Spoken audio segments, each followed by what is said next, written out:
খুশি হয়ে জাপিকে এবার পুত্রবধূ হিসাবে মেনে নিয়ে বরণ করে ঘরে তুলল দীপের মা। রেগে গেল ইনকা। হ্যাঁ বন্ধুরা, এমনটা হতে চলেছে আজকের পর্বে। বিস্তারিত জানতে ভিডিওটিতে লাইক দিয়ে চ্যানেলটিকে সাবস্ক্রাইব করে পুরো ভিডিওটি তোমরা দেখতে থাকো। গল্পের শুরুতে আমরা দেখতে পারবো মা ছাড়া লক্ষ্মীর ইশারায় দীপ গাড়ি নিয়ে ছুটতে থাকে আর বারবার করে ওই পেঁচাটা তাদেরকে পথ দেখাতে থাকে। তখনই দীপ বলতে লাগলো, এই পেঁচাটা কোথায় যাচ্ছে দেখতো, পেঁচাটা তো আস্তে আস্তে করে ওই জঙ্গলের রাস্তার দিকে যাচ্ছে, আমাদেরকে ওইদিকে যেতে হবে। আমার বিশ্বাস ঝাঁপি ওইদিকে আছে। এরপরে কিছু দূর যাওয়ার পর হঠাৎ করে পেঁচাটাকে আর ওরা দেখতে পায় না। পেঁচাটা একটা ডালের উপরে বসে পড়ে। তখনই দীপ বলতে লাগলো, এই জায়গাতে ঝাঁপি কোথাও আছে, আমাদেরকে সেখানে যেতে হবে। তখন উজ্জয়িনী ম্যাম বলতে লাগলো, আরে দীপ্তার্ক বাবু, আপনি কি পাগল হয়ে গেছেন? এখানে তো সামনে দামোদরের চর ছাড়া আর কিচ্ছু নেই।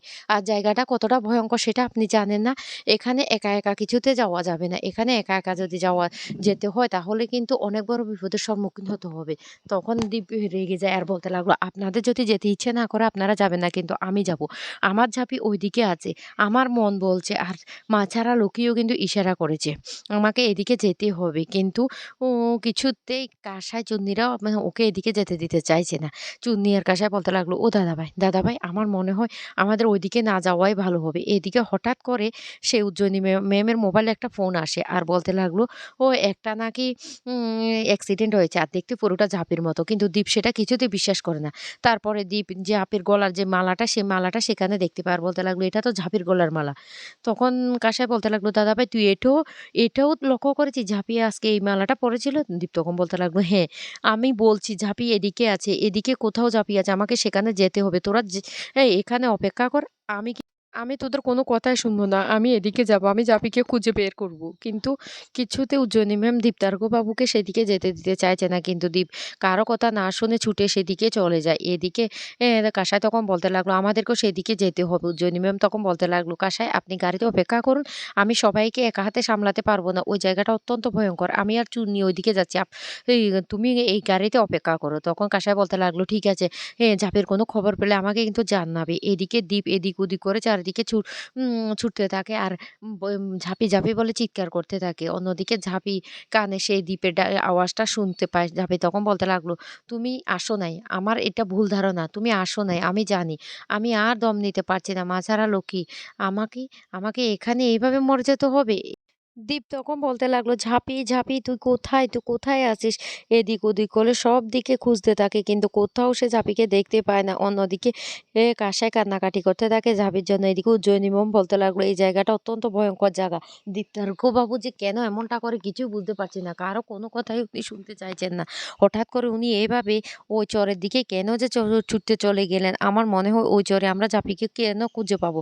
ওখানে কেন কেউ নিয়ে যাবে? কিন্তু চুন্নি তখন বলতে লাগলো, দাদাভাই তো ওইদিকে চলে গিয়েছে। আমাদেরকে এক্ষুনি ওইদিকে যেতে হবে। না হলে দাদাভাইয়ের যদি কোনো বিপদ হয়ে যায়। তখন উজ্জয়িনী ম্যাম বলতে লাগলো, ঠিক আছে, ঠিক আছে, আমিও যাবো।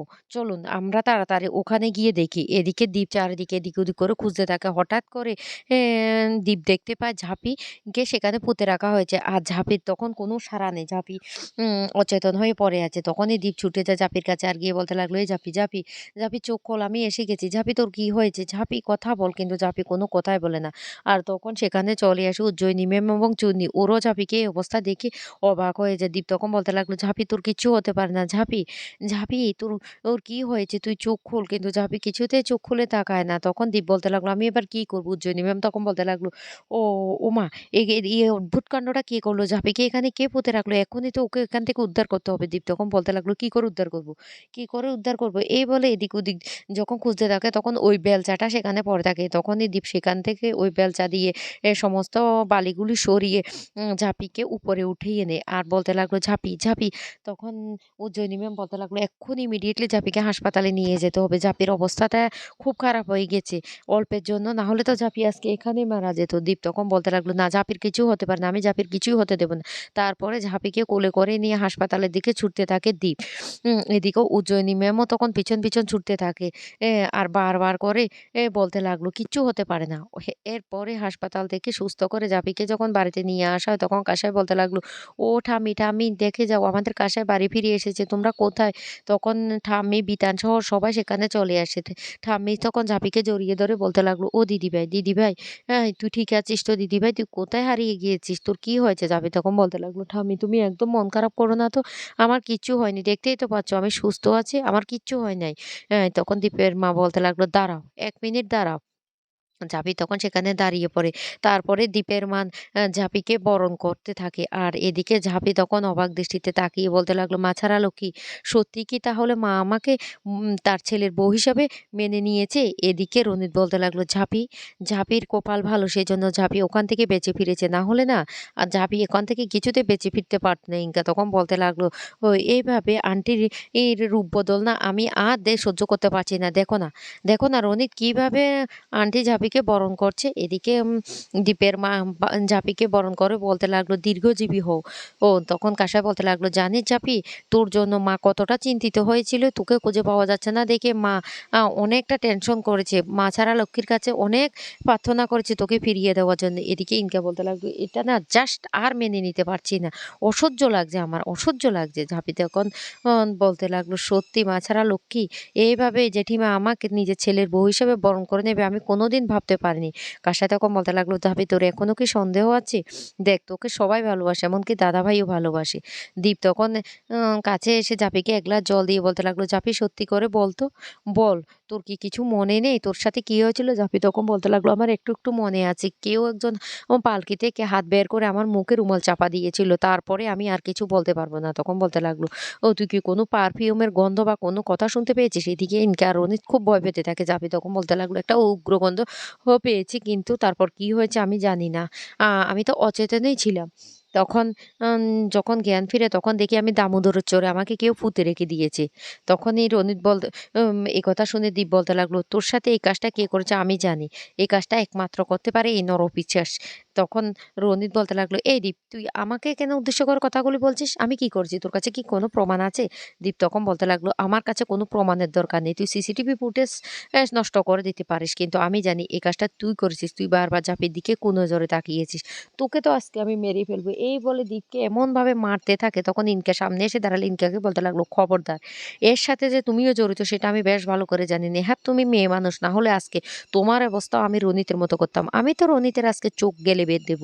ওই চোখ দুটো আমি রাখবো না। যে চোখ দুটো দিয়ে ও আমার জাপির দিকে কুনজরে তাকিয়েছে। আর ইনকা তোমার অবস্থাটাও আমি কি করে দেখো? তুমিও অনেক একটা খারাপ মেয়ে, অনেক খারাপ মেয়ে।" আর রনিতকে তখন বলতে লাগলো, তোকে এর আগে আমার মারা উচিত ছিল কিন্তু আমি তোকে এর আগে মারিনি। তোকে ছেড়ে দিয়েছি।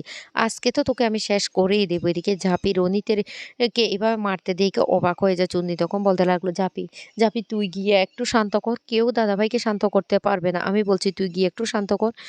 তখন ঝাঁপি গিয়ে দীপকে বাধা দেওয়ার চেষ্টা করলে কিন্তু দীপ কারো কথা শুনে না।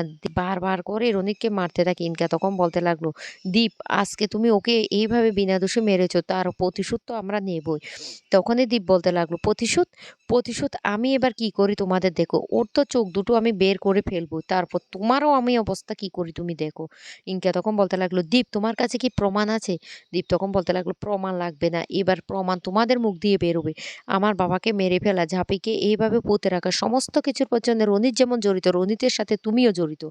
আমি জানি এই কাজটা তুমিই করেছো।" ঝাঁপি তখন দীপকে বলতে লাগলো, "দীপ তুমি যে আমাকে ভালোবাসো তা আমার আর বুঝতে বাকি নেই। তুমি আমাকে অনেক ভালোবাসো। কিন্তু তুমি কেন মুখে বলছো না সেটা স্বীকার করো?"